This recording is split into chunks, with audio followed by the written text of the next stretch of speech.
रख लें।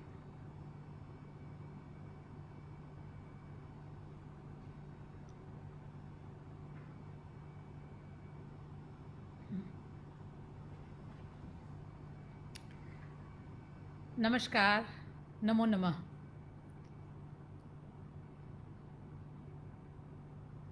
ऑडिबल?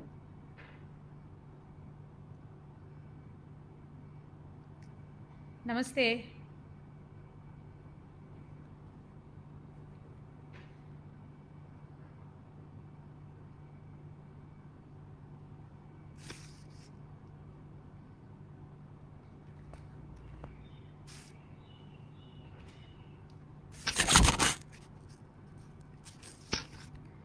नमस्कार, नमो नमः।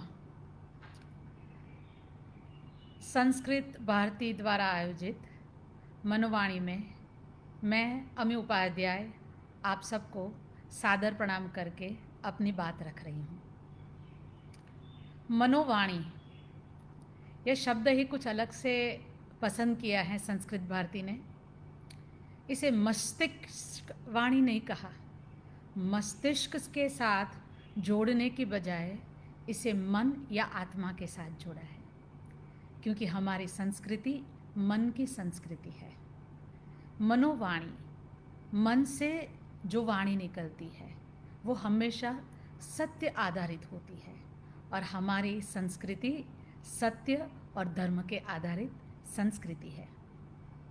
जब संस्कृत की बात करते हैं तो अपने आप में वो संस्कृति की बात हो जाती है।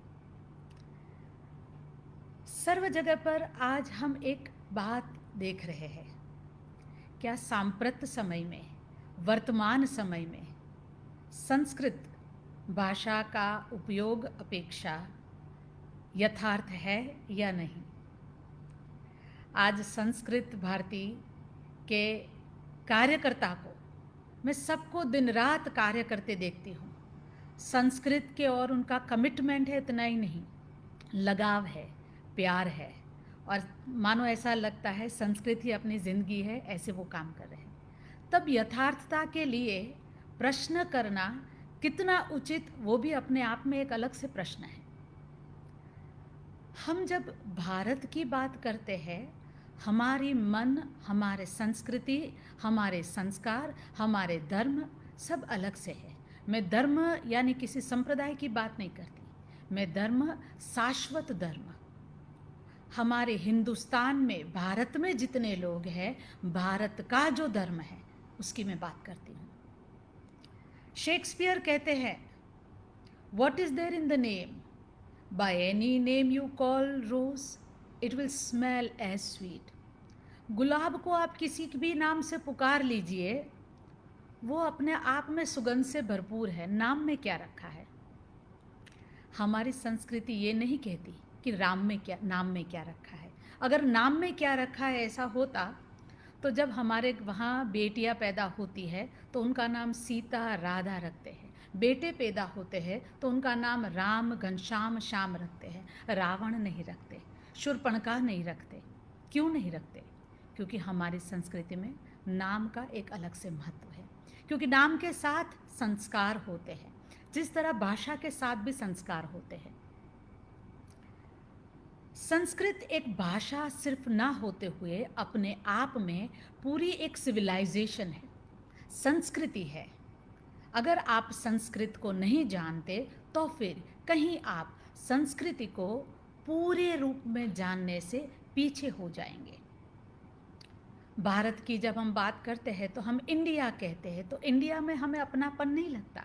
जब हम भारत कहते हैं तो अपने भारतवर्ष की हम बात करते हैं। भारत अपने नाम में ही वो अपने अर्थ को लिए बैठा है। हमारा राष्ट्र भारत, राष्ट्र भारतवर्ष अपने नाम में अपना अस्तित्व लिए बैठा है, अपनी पहचान लिए बैठा है। भा जिसका मतलब है प्रकाश, ज्ञान, नॉलेज, लाइट। रत, कमिटेड टू, फुल ऑफ, जो अपने आप में ज्ञान और प्रकाश, ज्ञान रूपी प्रकाश के लिए कमिटेड है, रत है, वो हमारा देश है भारत। अब आप बताइए इंडिया में ये खुशबू कहाँ से आएगी भारत की? इसीलिए नाम महत्वपूर्ण है। मेरी माताजी का नाम भारती है। जीवन में जब बड़ी हो रही थी तब काफ़ी समय मैंने उसको बहुत संघर्ष से निकलते हुए देखा, और उस संघर्ष के समय में भी वो हंसती रहती। तो जब मैं 12वीं कक्षा में या फर्स्ट ईयर में थी, मैंने एक बार माताजी से पूछा, ये संघर्ष आते हैं, ऐसी परिस्थितियाँ आती है, तो आप थक नहीं जाती, हार नहीं जाती, संघर्ष से मुंह मोड़ने का मन नहीं करता?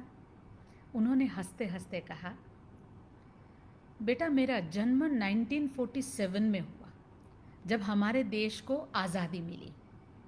देश को जब आज़ादी मिली उसी समय, आज़ादी के बाद तुरंत मेरा जन्म हुआ, तो मेरा नाम रखा भारती। उस समय जितनी बेटियां पैदा होती थी उनके नाम भी ऐसे रखते थे, भारती, मुक्ति, स्वतंत्रता, आज़ादी, इनसे नाम रहते थे। तो जब स्वतंत्रता के लिए हमारा राष्ट्र सदियों तक लड़ा, हार नहीं मानी, जो ठानी थी, जो मन में तय किया था, उनको छोड़ा नहीं।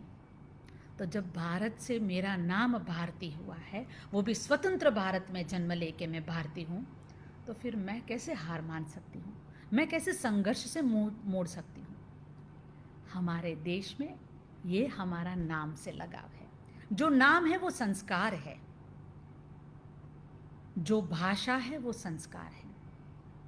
जब विश्व की सबसे पुरानी भाषा की बात आए तो सबसे पुरानी 7 भाषा है, तो 7 भाषा में 2 हमारे भारत की भाषा है। एक है तमिल, दूसरी है संस्कृत। तमिल एक प्रदेश के पूर्ति सीमित है, जब संस्कृत पूरे भारतवर्ष की, भारत राष्ट्र की भाषा है। इसीलिए हम कहते हैं कि जब भारतीय संस्कृति की बात आती है तो संस्कृत से संस्कृति बनती है। जब हम संस्कृत को नहीं समझेंगे तो संस्कृति को कैसे समझेंगे? किसी व्यक्ति का नाम है, किसी राज्य का नाम है, किसी चीज़ का नाम है, अगर आप उनके उद्गम स्थान पे जाए तो वहाँ हमें संस्कृत मिलेगा। कोई कंसेप्ट आगे बढ़ रहा है, उसके उद्गम स्थान पे जाए तो हमें वहाँ संस्कृत मिलेगा। आज हम कंप्यूटर की बात करें, हम साइंस की बात करें, कहीं भी कुछ भी बात करें, उनके शब्दों के उद्गम तक जाएंगे तो हमें संस्कृत मिलेगा। इसीलिए पहली बात यह है कि संस्कृत संस्कृति की भाषा है। It is a language of civilization. वो पूरे एक सिविलाइजेशन की लैंग्वेज। इसीलिए हम जब सिविलाइजेशन के बारे में गर्व कर रहे हैं, हमें इसके ऊपर गर्व होना चाहिए। मनोवाणी में कहते संस्कृताभिमानी, कितना खूबसूरत शब्द है। आपको अभिमान है, गौरव है अपनी भाषा पर, अपनी संस्कृति पर। जब हम बात करते हैं कि ग्लोबलाइजेशन के समय में अंग्रेजी माध्यम में सब पढ़ते हैं, सब कुछ अंग्रेजी से मिलता है, तो संस्कृत क्यों? हम कहीं गलत है, क्योंकि जब हम शिक्षण की बात करते हैं तो शिक्षण कभी पैसे के लिए कभी नहीं था कि आप ये डिग्री ले लो, इस संस्था से पढ़ के निकल को, आपको इतना पैकेज मिल जाएगा। शिक्षण भारत में कभी भी पैकेजेस के लिए नहीं था। हमारे वहाँ जो केळवणी शिक्षा थी वो संस्कारों के लिए थे, एक अस्तित्व के लिए थे, अपने आप अपनी प्रतिभा के लिए थी। वहाँ कहीं पैकेजेस आते ही नहीं थे। तो पहली बात तो यहाँ हम जब कहते हैं कि अंग्रेजी माध्यम से आप अच्छा कमाने वाली कुछ अच्छी सी नौकरी कर पाएंगे, बिजनेस कर पाएंगे, तो मेरा आपसे एक प्रश्न है कि आपके पड़ोस में रहती जो आंटी आपकी है, मौसी है, पड़ोसन जो है, वो आपकी माताजी से ज़्यादा कमाती है। हो सकता है कि आपकी माताजी घर को घर बनाने में व्यस्त है, पति को सपोर्ट करने में व्यस्त है, आपको बड़ा बनाने में, आपको संस्कारी बनाने में, आपको अपने आप में समर्थ और सक्षम बनाने में व्यस्त थी। तो आपके लिए अगर आपकी माताजी इतना बड़ा पैकेज नहीं लाती, इतना अर्न नहीं करती, कोई अच्छी सी स्टेटस पे जॉब नहीं करती, तो उससे ज़्यादा पड़ोसन आपके लिए आपकी आंटी या मौसी वो बड़ी हो जाती है, वो ज़्यादा महत्वपूर्ण हो जाते हैं? नहीं होते ना। तो इसी तरह से कोई भी भाषा, अंग्रेज़ी हो या अलग कोई भी भाषा हो, अगर आपको ज़्यादा कमाने में मदद करती है तो वो संस्कृत से ज़्यादा महत्वपूर्ण नहीं होती। तो पहले तो हमें संस्कृत को अपने स्थान से देखना चाहिए। जब हम आज हमारे माननीय वड़ा प्रधान जी, आदरणीय नरेंद्र मोदी जी बहुत बड़ी बात करते हैं, अपने आप में बहुत ही बड़ी बात करते हैं, जो पूरा विश्व उसकी एक नोंद ले रहा है, वो है आत्मनिर्भर भारत। आप देखिए, आज एक माँ मैं हूँ, एक शिक्षक भी मैं हूँ। आप अपने संतान के लिए, अपने विद्यार्थियों के लिए क्या चाहते हैं कि वो भविष्य में आत्मनिर्भर हो, अपनी किसी भी ज़रूरियात के लिए उसे किसी के पास हाथ ना फैलाना पड़े। अपने आप में बहुत बड़ा स्वप्न है। आज हमारे माननीय प्रधानमंत्री जी ने स्वप्न देखा आत्मनिर्भर भारत। वो किसी चीज़ के लिए दूसरों पे आधारित ना हो, अन्य किसी देश पे आधारित ना हो। मैं इस आत्मनिर्भर भारत को बहुत अलग कंसेप्ट से देखती हूँ, अलग वो अभिव्यक्ति है मेरे लिए। मेरा दृष्टिकोण ये है, हम जब छोटे बच्चे थे तब हम जिक्शो पजल खेलते थे। जिक्शो पजल में क्या होता था कि एक संपूर्ण चित्र होता है और उसके साथ काफ़ी वो बॉक्स में छोटे छोटे पीसेस होते हैं। सब पीसेस को अपनी जगह पर रख कर चित्र को देखते हुए हमें वो पूरी आकृति चित्र खत्म करना होता है, पूरा करना होता है। ये आत्मनिर्भरता अपने आप में एक जिक्शो पजल है। हम सिर्फ आर्थिक स्वरूप से अगर आत्मनिर्भर हो गए तो क्या हम संपूर्ण आत्मनिर्भर हैं? हम नहीं हैं। संपूर्ण आत्मनिर्भर के लिए पहले तो हमें अपना कॉलोनाइजेशन जो है, वी आर कॉलोनाइज्ड, हम अपने वैचारिक विश्व के रूप में, हम वैचारिक स्थिति में भी हम कॉलोनाइज्ड है। हम जो सोचते हैं, हम जो करते हैं, वो काफ़ी सोच हमारी खुद की नहीं होती। काफ़ी संस्कार भी हमने बोरो किए हैं, दूसरों से अलग से उधार लिए हैं। जैसे हमने खाने की भी कुछ चीज़ें ऐसी है, हमने पिज़्ज़ा या सैंडविच उधार ले लिए, उसी तरह से हमने काफ़ी जगह पर अपनी सोच भी उधार ली है। देखिए, मैं पिज़्ज़ा या सैंडविच के अगेंस्ट में नहीं हूँ। वैसे तो देखा जाए, हमारे उपनिषद में, हमारे शास्त्र में, हमारे संस्कार में कहा है कि जितना भी श्रेष्ठ है वो सब हमारी तरफ आओ, लेकिन सिर्फ श्रेष्ठ आए। गांधी जी कहते थे, मैं सब सर्वधर्म में मानता हूँ, श्रेष्ठ में अपने रूम के, अपने घर के दरवाजे खिड़कियां सब खुला रखता हूँ ताकि श्रेष्ठ विचार सबके धर्म का विचार मेरे तरफ आए। लेकिन मेरे ज़मीन है वो मेरे राम से, मेरे पैर मेरे ज़मीन से, राम से टिके हैं। वो कितना भी बाहर से, खिड़की से, दरवाजे से कितना भी पवन आए, हवा आए, लेकिन जिस ज़मीन से मेरे पैर टिके हुए हैं वो पैर वहाँ से नहीं खिसकेंगे। वो ज़मीन से मेरे पैर टिके वो मेरा राम है। उसी तरह से जिस संस्कार से मेरे पैर टिके वो मेरी धरती है, वो मेरे संस्कार है। श्रेष्ठ सबका हमारे पास आए, लेकिन हमारा जो श्रेष्ठ है वो चला जाए तो फिर हम किसी के कह नहीं सकते कि हम आत्मनिर्भर हैं। तो पहले तो हमें डीकोलोनाइजेशन करना है। डीकोलोनाइजेशन यहाँ से होगा। आज काफ़ी चीज़ें ऐसी है जो हम दूसरे के नज़रिए से देखते हैं, दूसरों के दृष्टिकोण से देखते हैं। तो पहले तो जब हम संस्कृत को संस्कृति की भाषा कहते हैं तो संस्कृत को जाने और समझे। अनफॉर्चुनेटली क्या हुआ कि जब मैं छोटी से बड़ी हुई तो मैंने क्लासिकल डांस, शास्त्रीय नृत्य शैली कथक का अध्ययन किया है और आज इतने सालों से वहाँ गुरु शिष्य परंपरा उतनी ही स्ट्रॉन्ग है, बहुत स्ट्रॉन्ग है, वहाँ पर मजबूत है। तो हम जब पढ़ते थे तो रस पढ़े या नायिकाएँ पढ़े, नायक पढ़े, भाव विभाव अनुभाव ये सब पढ़े, तो हमेशा से क्या होता था कि वो संस्कृत के श्लोक आते थे वहाँ पर, क्योंकि भरतनाट्य शास्त्र, संगीत रत्नाकर, अभिनय दर्पण, ये सारे शास्त्र से लिए हुए श्लोक आते थे। जब हम रस पढ़ते थे तो तब आता था, यतो हस्तो दृष्टिस्ततो दृष्टिस्ततो मन, यतो मनोस्ततो भाव, यतोस्ततो रस।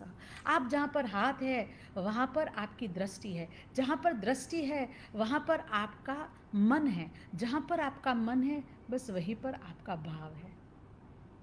देखिए, तो यहाँ हम संस्कृत से जुड़ गए, संस्कृत के साथ जुड़ी हुई रस की संकल्पना से जुड़ गए, और रस की संकल्पना जो है वो हमारी संस्कृति है। हम जब इंडियन पोएटिक्स के बारे में पढ़ते हैं तो पता चलता है रस, ध्वनि, ये सब आज भारत ने इतने सालों, सदियों पहले जो कि अरग देशों में क्रिटिसिज्म में वो सब तो बाद में आया, तब जाके हमें पता चलता है। जब इंडियन पोएटिक्स हम पढ़ते थे, अरे हमारी संस्कृत ने इतनी पुरानी है, हमारा संस्कृत ग्रामर, इंडियन पोएटिक्स, ये मीमांसा, ये सब इतना पुराना है। उसको बेच लेके आगे अलग देशों के लोग, क्रिटिक्स आगे बढ़ गए, हमें पता ही नहीं चला। लेकिन हुआ क्या, जब हम छोटे थे, सीखते थे, तब हम अपने गुरुजी से कहते थे, गुरुजी हमें संस्कृत श्लोक सीखना है, संस्कृत याद करेंगे और उससे हम उसका भावार्थ याद करके हम पूरी संकल्पना समझेंगे और अपने नृत्य में उसका अनुकरण करेंगे, उसको हम फॉलो करेंगे। हमें बताया गया कि आप नृत्य सीखने आते हैं, आप संस्कृत सीखने नहीं आते, तो आप संस्कृत का भावार्थ समझे, संस्कृत श्लोक की या संस्कृत सीखने की ज़रूरत नहीं है, क्योंकि संस्कृत भाषा बहुत ही डिफ़िकल्ट लैंग्वेज है, आपके लिए नहीं बनी। तो पहली बात ये हुई कि Sanskrit is for class, not for mass. Sanskrit एक एलाइट, उच्च वर्ण या वर्ग के लिए है, सबके लिए नहीं है। तो एक बात ने सारे बहुत बड़े वर्ग को संस्कृत से दूर कर दिया। संस्कृत मेरा सब्सिडरी सब्जेक्ट भी था जब मैंने ग्रेजुएशन किया था, तो हम सारे संस्कृत नाटक हमारे सिलेबस में थे, कालिदास के वगैरह, वो भी हमने गुजराती में पढ़े, क्योंकि बताया गया कि संस्कृत बहुत डिफ़िकल्ट है, संस्कृत समझ में नहीं आएगी आपको। मैं यही सोचना चाहती हूँ कि अध्यापकों को तो संस्कृत आती थी, वो पढ़ा सकते थे संस्कृत में, लेकिन पढ़ाया नहीं गया था। मैं वही सोच के आगे चलना चाहती हूँ। तो फिर संस्कृत ड्रामा जब हम देखें संस्कृत में, तो उस टाइम में ड्रामा में भी सिर्फ एक बड़ा वर्ग जो है, ऊपर का वर्ग है, वही संस्कृत बोलते थे। सारे पात्र संस्कृत का उपयोग नहीं करते थे। तो ये बात पहले ये आई कि Sanskrit is for the class, not for the mass. तो ये एक कंसेप्ट ने काफ़ी टाइम तक काफ़ी बड़े एक मास को संस्कृत से अलग रखा। देखिए, संस्कृत भाषा में हमारी कलेक्टिव कॉन्शियसनेस है। जब मैं कहती हूँ मैं भारतीय हूँ, गुजरात में रह के मेरी गुजरात की अस्मिता और कॉन्शियसनेस अलग है, साउथ में बैठे उनकी साउथ इंडियन लैंग्वेज के साथ उसकी अस्मिता अलग है। लेकिन जब आप भारत की बात करते हैं, हम संस्कृत की बात करते हैं, तो संस्कृत कहीं हमारी कलेक्टिव कॉन्शियसनेस की बात करते हैं। संस्कृत के लिए यहाँ मैं जो फील कर रही हूँ, वही साउथ में लोग फील कर रहे हैं, और वही वो राजस्थान में या गोवा में लोग फील कर रहे हैं, क्योंकि ये संस्कृति से जुड़ी बात है। तो पहले संस्कृत एक कलेक्टिव कॉन्शियसनेस है और वो मास तक जानी चाहिए। लोग कहते हैं संस्कृत को हम मास तक नहीं पहुंचा पाएंगे क्योंकि ये उपयुक्त नहीं होती। उपयुक्त कौन करता है? उपयोग उनका कौन करेंगे? हम सब करेंगे ना। हिब्रू लैंग्वेज के बारे में ऐसा ही हुआ था। जब Hebrew more than so many centuries disappeared, क्योंकि हिब्रू जब इंट्रोड्यूस हुई थी ज्यूज़ के बारे में, तब वो प्रोफेसी की लैंग्वेज थी, वो पूरी धर्म उपदेश से जुड़ी हुई भाषा थी, तो उसका लिमिटेड यूज़ होता था, कुछ ही लोग उसका उपयोग कर सकते। वो शब्द भंडोर जो था वो कुछ ही लोगों की समझ के लिए था, वो डिसअपियर हो गई। लेकिन वहाँ के लोगों ने समझा कि भाषा अगर चली जाएगी तो भाषा से जुड़ी संस्कृति भी चली जाएगी। तो हमारे लिए बहुत महत्वपूर्ण बात यह है कि संस्कृत जाएगी तो संस्कृति चली जाएगी। अगर 2100 साल के बाद अगर हिब्रू वापस आ सकती है और आके वो मास में फैल सकती है, तो फिर संस्कृत भी फैल सकती है।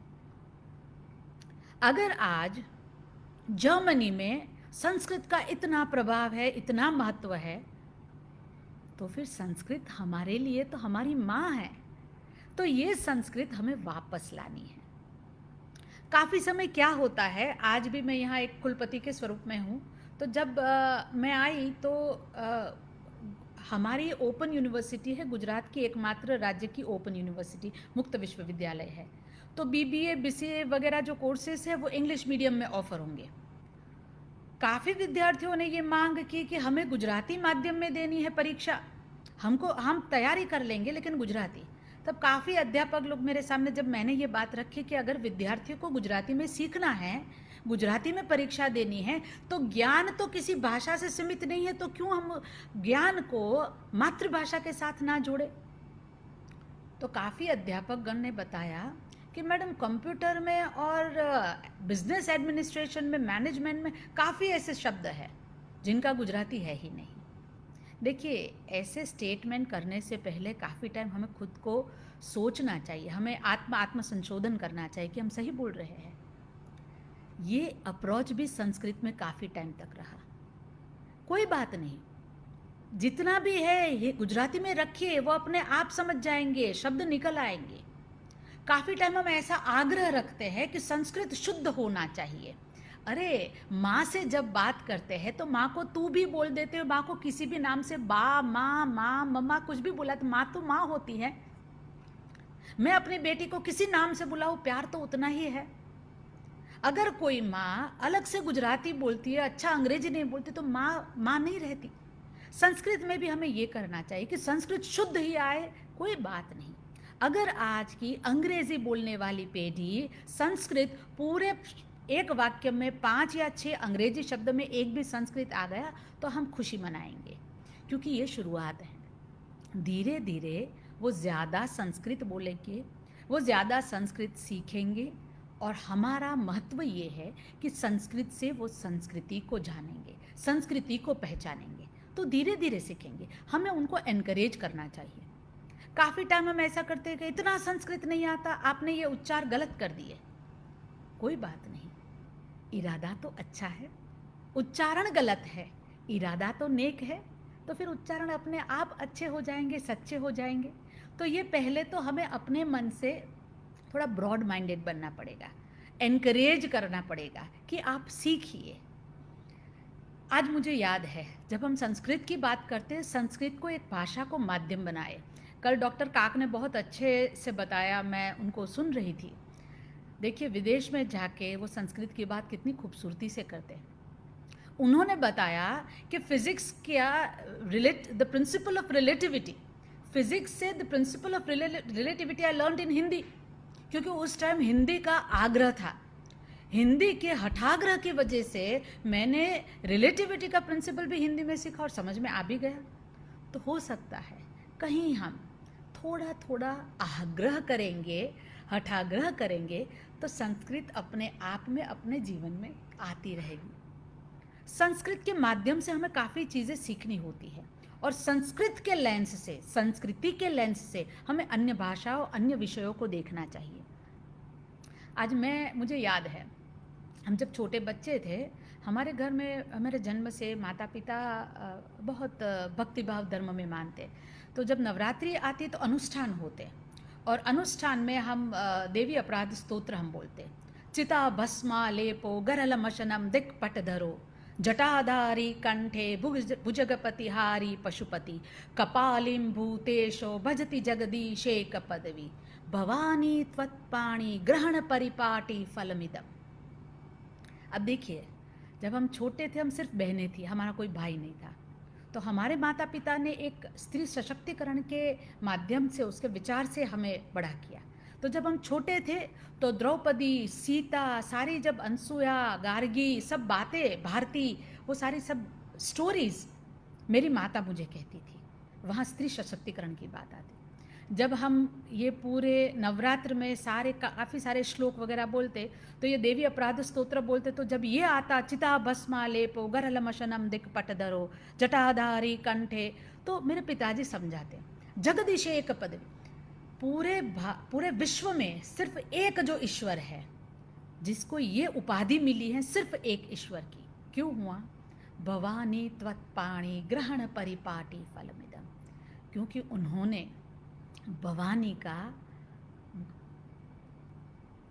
पाणी ग्रहण किया, वो उन्होंने उनसे शादी की, उनको स्वीकार किया। जब भवानी के साथ वे जुड़े, जब शिव शक्ति के साथ जुड़े, तब वो शिव हुए। देखिए, ये हमारी संस्कृति है, ये हमारे संस्कार है। मुझे स्त्री सशक्तिकरण में या विमेन एम्पावरमेंट में कहीं बाहर से बोरो करने की ज़रूरत नहीं है। विथ ऑल ड्यू रिस्पेक्ट, आप कहीं से भी मैरी वॉलस्टोनक्राफ्ट की बात कर दीजिए या किसी की भी बात कर दीजिए, परदेश की जो थियोरीज है, हमारे तो इतने सदियों पहले जो श्लोक हुए, जो हमारे पद हुए, हमारे वेद उपनिषद में, विमेन एम्पावरमेंट की बात है। देखिए, शिव भी महान है क्योंकि उन्होंने शक्ति का, भवानी का, पार्वती का पाणी ग्रहण किया, वरना शिव शिव कहाँ होने वाले थे। तो ये हमारी पूरी संस्कृति है। तो कोई भी, आज आप कोई भी टेक्स्ट पढ़ रहे हैं, आज मैं जब इंडियन पोएटिक्स पढ़ती हूँ तो मैं हमेशा से सोचती हूँ कि पहले एक समय ऐसा था कि जब हम भारतीय कृति थी उसके पर हम डेरिडा को लाके, फुको को लाके अप्लाई करते थे, स्टेनली फिश को अप्लाई करते थे। अब क्या होना चाहिए, हमारी कृति में हम भरत को, मम्मट को, हम इनको अप्लाई करें, नंदकेश्वर आने चाहिए, हम अपनी थियोरीज के बारे में बात करें। हो सकता है अगर आप टेक्स्ट भी किसी अन्य देश के लो तो वहाँ अपनी थियोरीज के बारे में बात करें।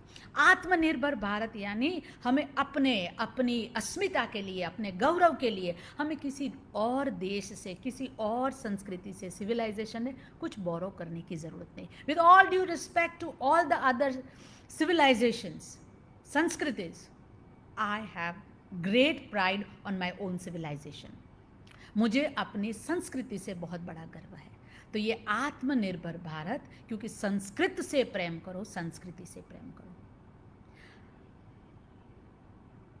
इसके साथ मैं कुछ 2-3 चीज़ें और अलग से जोड़ूंगी। जब हम संस्कृति से प्रेम करते हैं और संस्कृत से प्रेम करते हैं, हमारी जवाबदारी बढ़ जाती है। Our responsibilities are greater। क्यों? क्योंकि पहली बात, श्री रविंद्रनाथ टैगोर को नोबेल प्राइज़ मिला था, गीतांजलि अंग्रेजी में ट्रांसलेट हुई थी। पहले हमें पता तो चले हमारा ज्ञान कितना। आज हमारे पास जितना भी ज्ञान है वो ज्ञान संस्कृत में है, तो संस्कृत को जाने।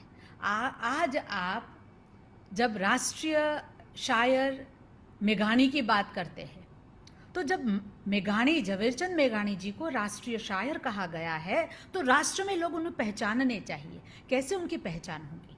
तो गुजराती की तरह मेरी एक जवाबदारी है कि मेघानी के श्रेष्ठ साहित्य को मैं हिंदी, अंग्रेजी में ट्रांसलेट करूं, भाषांतर, भावानुवाद करूं। विश्व को पता चले कि गुजरात के पास राष्ट्रीय शायर है और राष्ट्रीय शायर के साथ उनका राष्ट्रीय कक्षा का, अंतर्राष्ट्रीय कक्षा का साहित्य है। उसी तरह से हमें संस्कृत को पहले समझना पड़ेगा, जानना पड़ेगा। श्रेष्ठ जो नॉलेज है, संस्कृत में ज्ञान का पर्याय भाषा है। तो ये भाषा जो है अपने आप में ज्ञान तक हमें ले जाती है, वो ज्ञान तक ले जाने का एक माध्यम है। तो उन्हें पूरा हम समझे और पूरा समझने के बाद हम उसको अन्य लोगों तक ले जाए। कालिदास ने क्या कहा है, वेद उपनिषद में क्या कहा है, भगवत गीता में क्या कहा है। जब हम भगवत गीता पढ़ते हैं तो एक एक श्लोक में ऐसा लगता है पूरा जीवन बस वो गीता में ही जीवन हो जाता है। कुछ बाहर कहीं कुछ लेने जाने की ज़रूरत ही नहीं है। लाइफ में, जीवन में कितने भी प्रश्न आए, कितना भी संघर्ष आए, कितनी भी बड़ी समस्या आए, सबके सुझाव, सॉल्यूशंस भगवत गीता में। हम बच्चों को संस्कृत में भगवत गीता क्यों नहीं सिखाते?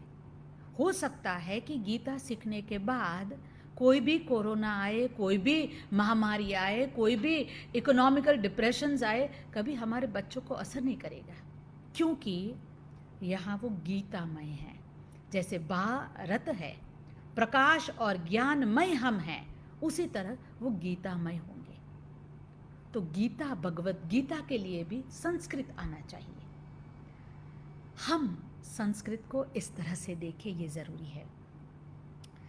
जब हम बात करते हैं कि किसी भी विषय जब हमारे सामने आता है, आज काफ़ी कंट्रीज़ ऐसे हैं जहाँ पर वो कहते हैं कि आप कुछ लैंग्वेज सीखिए। अगर आप लैटिन सीखते हैं, आप कुछ ये लैंग्वेज सीखते हैं, तो आपको आगे जाके साइंस सीखना होगा, टर्मिनोलॉजी सीखनी होगी, कंप्यूटर सीखना होगा, तो ये सरल हो जाएगा। तो हम स्कूल में संस्कृत क्यों इलेक्टिव नहीं देते कि नहीं आप संस्कृत सीखिए, संस्कृत सीखेंगे तो अपने आप में फिलॉसॉफी आपको समझ में आएगी। देखिए, स्वामी विवेकानंद जी बहुत बड़े ज्ञानी, उन्होंने फिज़िक्स भी पढ़ा और फिलॉसॉफी भी पढ़ी, उन्होंने बांग्ला भी पढ़ा और अंग्रेजी साहित्य भी पढ़ा। अब देखिए, फिज़िक्स और फिलॉसॉफी और साहित्य, ये सब एक साथ, हम अपने बच्चों को ऐसे क्यों नहीं पढ़ाते कि फिलॉसफी ज़रूरी है, दैट शार्पन्स योर माइंड। अगर आपको फिलॉसफी पढ़नी है तो संस्कृत आपको सही मायने में उपयोगी होगा। फिजिक्स पढ़ना है तो आपको संस्कृत उपयोगी होता है, कंप्यूटर की लैंग्वेज पढ़नी है संस्कृत उपयोगी होगा, क्योंकि संस्कृत इन सब का बेस है। तो ये महत्वपूर्ण बात है कि हम संस्कृत को जानें और समझें। आज हम जब संस्कृत और संस्कृति की बात कर रहे हैं, मैं अपने सभी दर्शकों से ये कहना चाहूँगी, वो गर्वपूर्ण कहना चाहूँगी, गौरवपूर्ण कहना चाहूँगी, doctor Baba Saheb Ambedkar open university ने संस्कृत भारती के साथ रहकर एक MOU किया है और doctor Baba Saheb Ambedkar open university ने ऑनलाइन संस्कृत सिखाने का तय किया है। हम संस्कृत भारती के हृदयपूर्वक आभारी है कि उन्होंने हमारी यूनिवर्सिटी को इस योग्य समझा कि हमको साथ लिया। ये एक अपने आप में बहुत बड़ा मिशन है। आप सबसे मैं रिक्वेस्ट करती हूँ, आज हमारी यूनिवर्सिटी में हमने जो भी BBA कर रहा है, BCom कर रहा है, BCA कर रहा है, BA कर रहा है, MA कर रहा है, आप कुछ भी पढ़ रहे हैं, आप संस्कृत संभाषण को इलेक्टिव स्वरूप में ले सकते हैं। किसी भी विषय के साथ आप संस्कृत संभाषण सीख सकते हैं। मैं आप सबसे विनती करूंगी, आज जितने भी दर्शक हैं, आप किसी भी संस्था से जुड़े हुए हो, वो स्कूल हो, यूनिवर्सिटी हो, कुछ भी हो, हम आपके साथ हैं। हम पूरी क्रेडिट ट्रांसफ़र के साथ, हमने लेटरल एंट्री लेटरल एग्ज़िट कि हमारे वहाँ पढ़ के कोई भी बाहर जाता है तो वो क्रेडिट के साथ जा सकता है। उतना ही नहीं, कोई फर्स्ट ईयर या सेकंड ईयर करके हमारी यूनिवर्सिटी में जुड़ना चाहते हैं तो वो सेकंड ईयर या थर्ड ईयर में डायरेक्ट जुड़ सकते हैं, हम क्रेडिट ट्रांसफ़र करते हैं। इसी माध्यम में हम कोई भी हमारे वहाँ संस्कृत सीखे, किसी भी यूनिवर्सिटी से पढ़ेगा तो संस्कृत संभाषण की जो क्रेडिट है वो इलेक्टिव की, वो हम आपको, आप जहाँ भी पढ़ रहे हैं उस यूनिवर्सिटी में आप ऐड कर पाएंगे। तो आप कहीं भी आपको ज़रूरत है तो doctor Baba Saheb Ambedkar open university का हमारा आप संपर्क कीजिए। हम दिल से चाहते हैं कि संस्कृत का प्रसार और प्रचार हो। संस्कृत मन की वाणी है, संस्कृत आत्मा की वाणी है। जब आप संस्कृत की बात करेंगे वो अपने आप में हमारी संस्कृति की बात होगी, और जब हम संस्कृत और संस्कृति पे पूरा गौरव करेंगे, अभिमान करेंगे, तब हम स्वाभिमान में भी आत्मनिर्भर भारत होंगे। आप सबको मैं विनती करती हूँ, आह्वान करती हूँ, संस्कृत से जुड़िए, संस्कृति से जुड़िए, हमारे विचारों को संस्कृत और संस्कृति से भरपूर बनाइए और आत्मनिर्भर के माननीय प्रधानमंत्री जी के संकल्प में एक साथ जुड़िए। आभार। नमो नमः। नमो नमः।